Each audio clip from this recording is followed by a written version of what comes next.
नमस्कार शेतकरी मित्रांनो, आज आपण कानमंडाळे येथील प्रगतशील शेतकरी प्रमोद जाधव यांच्या प्लॉटमध्ये आलेलो आहे. तर यांच्या प्लॉटला आपण इज्रा वापरायला दिलेलं होतं आणि वेनिटोपन स्प्रेसाठी दिलेलं होतं.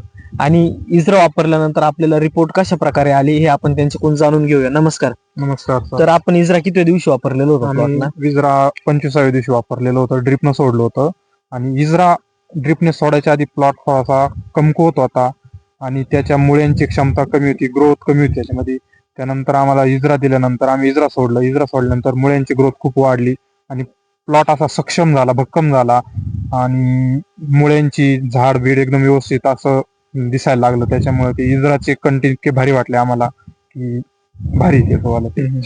आणि तुम्ही वेनिटोपन स्प्रेसाठी घेतलेलं होतं. वेनिटो पण तर घेतलं होतं. वेनिटो वापरण्या अगोदर प्लॉट कसा होता आणि वापरल्यानंतर फुलकळी वगैरे कशा प्रकारे सेट झाली हे पण तुम्ही सांगा. वेनिटो वापरायच्या आधी आमच्या झाडावरती फुलकळीचं प्रमाण अतिशय कमी होतं आणि आम्ही वेनिटो शिकाऱ्याने वापरल्यानंतर त्याच्यामध्ये फुलकळीची क्षमता इतकी वाढली आणि फुलकळीच्या दांड्यामध्ये पण इतकी ताकद आली की फुलकळी जबरदस्त फुलकळी निघाली आणि खूप आणि सक्षम अशी फुलकळी कुज कमी करणे, सेटिंग वगैरे इतकं फास्ट प्रक्रिया झाली होती त्या वेनिटोनी.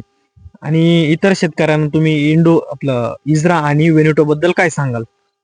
अतिशय उत्कृष्ट दर्जाचं प्रोडक्ट आहे ते. वापरलं पाहिजे सगळ्या शेतकऱ्यांनी. चांगलं काम कार्य करतं ते. झाडाची प्रतिकार शक्ती वाढवतं, वेनिटो फुलकळीची क्षमता वाढवतं, गर्भधारणेची क्षमता वाढवतं, फुलकळी सेटिंग करतं आणि प्लॉटमध्ये असं कुठल्याही प्रकारची कमतरता भासत नाही इज्रा वापरल्यानंतर, वेनिटो वापरल्यानंतर.